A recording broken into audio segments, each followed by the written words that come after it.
Qué rollo, quiero mandar un saludo a mi amigo Goodfella de parte de tu amigo Jaime Munguía. Un abrazo, carnal. Ánimo. All right, man, let's talk about Keith Thurman reacting to Errol Spence defeating Yordenis Ugas. Shout out to Bushido. I've first seen it on his channel. So he went on the PBC Podcast. You can go to premierboxingchampions.com. They probably got like a podcast section, and you probably can see it in the podcast section. So Keith Thurman reacts to Errol Spence Jr. winning over Yordenis Ugas. Now, before the fight, he was saying, or after the fight, however it was, he said, "Oh, it should have been me, dog, in there." And you the one, like I said before, I don't think he regret going over to Nepal, meeting his wife, enjoying the time they got together. It's like having a new kid. It's like getting a new kid or whatever, a new dog or whatever. You finally meet, when you first meet somebody, that's like, I hate to say it, that's like feeling like the best point of the relationship. That feel like the best point. At least it's the most funnest point too. So you got to understand he was enjoying himself. And, sometimes you need a break from boxing, dude. He was getting paid a lot of money for fights that, he shouldn't have got paid a lot of money for, but that was our way of compensating him for guys not wanting to fight him. And the plan was always him and Errol Spence to fight down the road, and Errol knew that, and Floyd knew that, and that's why Floyd used him as a damn bodyguard. You know what I'm saying? And Keith Thurman said, everybody want to talk about, a lot of other things. But Keith Thurman, nobody talk about Keith Thurman said, I never received a contract. He said that. He said, I never received a contract. And Al never told me because it was always meant for be down the road. And I told y'all that they had no intentions on putting these dudes. They had no intention on putting these dudes in the ring with each other. At any of them points, even when Keith had 2 belts, that wasn't the intent. The oven wasn't right for Errol Spence yet, and it wasn't right for that fight yet. So, believe what you want to believe. But I know that for a fact. Why, Al marinated every other fight. Why would he want to prematurely make, why would he prematurely want to make, Floyd and Keith Thurman and Errol Spence if he marinated all the other fights? Fights that should have been made, like Gary Russell, Tank, Gary Russell, Leo, Charlo, Jared Hurd. You know what I'm saying? So you got to think about that for a minute. Why you marinating all them other fights? This is my opinion. That fight wasn't supposed to come off and no time soon. They probably was just about to want to make that fight right about now. They probably gonna get away to get Earl the 2 belts, Keith 2 belts, and then they was gonna do that for undisputed. So yeah, Keith Thurman didn't really duck Errol Spence. You know what I'm saying? So Earl seemed like the aggressor, but Earl knew that fight wasn't supposed to happen. So Keith one time says Spence looked slow. He said without a high output, Spence came marching in, said Keith Thurman to PBC Podcast on Spence winning over Ugas. Quote, I think he's an excellent tempo-based fighter. From what I saw last Saturday night, he showcased his skills and his talent once again and pretty much pitched a shutout. I thought they were both a little slow. I thought Ugas was slower, continued Thurman. Quote, he has full confidence. He knows what to do. He trains certain way to execute that tempo and style. Thurman said to Spence, you know what he gonna do. What Ugas dumbass should have did, and that was make Spence use his feet against him. Don't stand there. Spence, you don't necessarily have to move your feet. All right? You don't necessarily have to move your feet with Spence, okay? But, dude, you can't just sit there with him. You know what I'm saying? Sean Porter took an in and out, side-to-side approach. Why would that power there when he took an in and out, side-to-side approach? Because he couldn't plant. You gotta make him pick up his feet, dude. And everybody think Terrence Crawford is gonna sit there. Look no further than Sean Porter fight. Did Sean Porter sit there and let him be beat on? Sean Porter kept him guessing. And people told Spence inside. Spence ain't got no damn inside game. Y'all need to know the definition of an inside game. I'm sorry. If he had an inside game, Sean Porter wouldn't have been turning him like a damn turnstile when you about to clock out at the plant. You know what I'm saying? He wouldn't have been turning him on the ropes like that.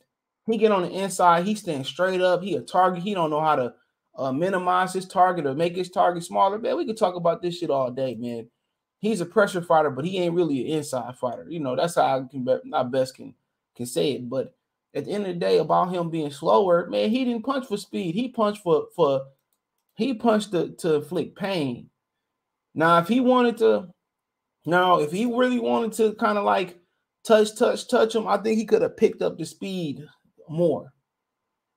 If he really wanted to just really punch for speed and not power and change the speed up, cool. But you ain't gonna sit there and throw hard all night versus somebody that's not gonna sit there and know how to counter that and know how to, do that. You see, he didn't do that shit with Sean Porter. He was punching Sean Porter hard on the ropes, and Sean Porter turned his ass right off them ropes. Terence Crawford not gonna sit there and just get beat on. Keith Thurman not gonna sit there and get beat on until he get tired from moving too much. You know what I'm saying? He ain't gonna keep letting these people beat on him. Everybody think, oh, he did that to Ugas. You notice he fought a C fighter and the knockout start coming back, bro. Shit, people need to understand boxing, dude. But hey, you know what, man? I'm preaching to the choir, right? But that's Keith Thurman's opinion. He said when you let him get off, he's not going to hesitate. He proves that in the past. That's where his man down philosophy comes from, because he's going to keep marching in on you and marching in and marching in. Oh, I forget what round he said, but his coach Derek James said we're going to have to put in work to get this done tonight. And Spence listened, they got the victory. Was looking for. I don't think there's a lot of questions of where Spence is at. He showed he's world-class fighter, one of the best welterweights in the welterweight division today, said Thurman. Errol paid the price for the mistake in the 6th round. I mean, we could talk about that if y'all want to. Ugas woke up the dog. How to take advantage of Errol flaws. I mean, this is like a damn chapter book. So we already know what he did. I don't even want to keep discussing about what happened with the mouthpiece getting knocked out or whatever. Man, he was hurt before that mouthpiece even came out, before that sequence happened. So I'm not talking about it. He was hurt before that. Ugas woke up the dog. Ugas didn't do shit but show up and be a C-level opponent. So he said how to take advantage of Spence clause. You can exploit what he really wants to do to you, said Thurman. How can you take advantage of that? So what I saw was a game fighter. I've never been in the ring with Spence. I've seen things. Quote, I don't know what he was doing in the streets. He was playing around. I don't know. If you know his story, when he's playing around the street, body shots, bigger dudes than him, things that welterweight champions aren't that bad. He said Spence wants to show you we are and I am. That's the thing about Spence. I really see the competitor. That's where the truth is. The truth is he's coming to fight. The truth is he really does want to win. Who the fuck don't? He said, quote, is he unstoppable? Only time will tell. But he's very fundamentally sound and he's an Olympian. And I don't even believe he fundamentally sound. He is, but he ain't. I'll explain that in a minute. Anybody like me, Spence caliber fighter that went through the amateur range preparation for the Olympic Games, we respect Olympians, just making the point. That point we respect, I think where a lot of his talent comes from, pushing and striving so hard at a young age, what it takes to compete. He didn't come home with the gold like Oscar De La Hoya and Muhammad Ali, but now he has 3 world titles. That's what he's carrying. So obviously, he didn't say nothing about how to take advantage, and that's not. He shouldn't. He shouldn't say nothing about how to take advantage of his flaws. Now to be snitching on what he gonna be trying to do, and they can try to make an adjustment. They talking about he a competitor. Cool. Who the hell don't want to win? But my thing is, he don't have no other choice but to keep doing what he's doing. That's the way Derek James trained them dudes. Same thing, Charlo. Keep doing what you're doing, until that shit work, and that's fine. Because some people can get away with that their whole career. You ain't got to have multiple styles to be successful in boxing. It sounds good, you know what I'm saying? It sounds real good, but sometimes, sometimes you perfect your style, it's enough. But I think the real question gonna be for him when he move up in weight, will that shit keep working? None of Derek James fighters moved up in weight under him. You can say, well, Earl was at 54, went down or whatever. Same thing for Sean Porter. Sean Porter came all the way down and still started prize fighting.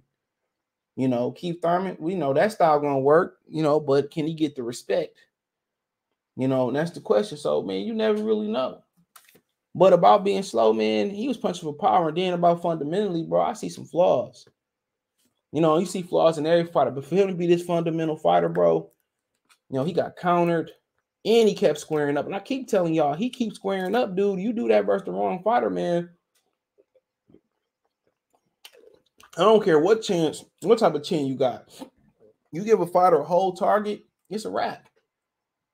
And when he get in there with fighters that can take advantage of that, he gonna either keep doing it and keep getting his ass whooped, or he gonna really change it up. But he can be countered. You can punch in between his straight shots, and that's crazy because you usually see fighters punch, you know, in between wide shots. He got countered on several occasions. In this, and that's the original trouble came from when Ugas countered with a right hand. It was a short right hand. You know, people, you know, that cokehead talking about it was a push. That wasn't no damn push. That was a short right hook. Now, I didn't see it at first, so I rewatched it, but that was a short right hook. And he got hurt. That's where he was hurt from. That's why that mouthpiece came out, because he was hurt from that short right hand. Ugas did some great countering in that fight, but never followed up. You know, and I ain't saying that it's fixed, you know, because that's the way Ugas fight. Me and Henry warned y'all about that. He liked to sit there and admire his work. So, you know, like I said before, man, that is what it is. That is what it is. That's Keith Thurman's opinion. I don't like necessarily agree with it 100% or disagree with it, but you know, one thing we can say, Ugas did, you know, he looked terrible out there. He looked so bad out there physically and sitting there like that. You know, people said that, you know, he was you know, he took a dive. I'm talking about people in professional gym was saying that. You know, do I believe that? No, that's just the way he fighting. And you got to remember, that dude probably really like 50 years old, 40-something years old, 45 years old, dude. He ain't probably really 35. That dude probably like 50. 45 or something like that. So that's something to look at. But hey, Keith got his opinion, man. Let me know what you girls and guys think. Thumbs up the video, share the video, subscribe to the channel. Next subscribe button is the bell icon button. Hit all notifications, increase your chance, get notifications. We go live or drop a video. Financially, you want to support the channel. Cash App $CJ Good 313. Venmo CJ Good 313. PayPal link description. Cash App and Venmo rolling at the bottom of your screen. All right. But, you know, other than that, hit the Linktree link. You find me on Spotify, Anchor, Twitch, Twitter, and Instagram. All my links there. Also, you can check me out. Cash App, Venmo, PayPal from the Linktree link in the description. It's first link in the description. Appreciate the love and support. One time for the one time. Check the Box News and welterweight playlist out. Peace.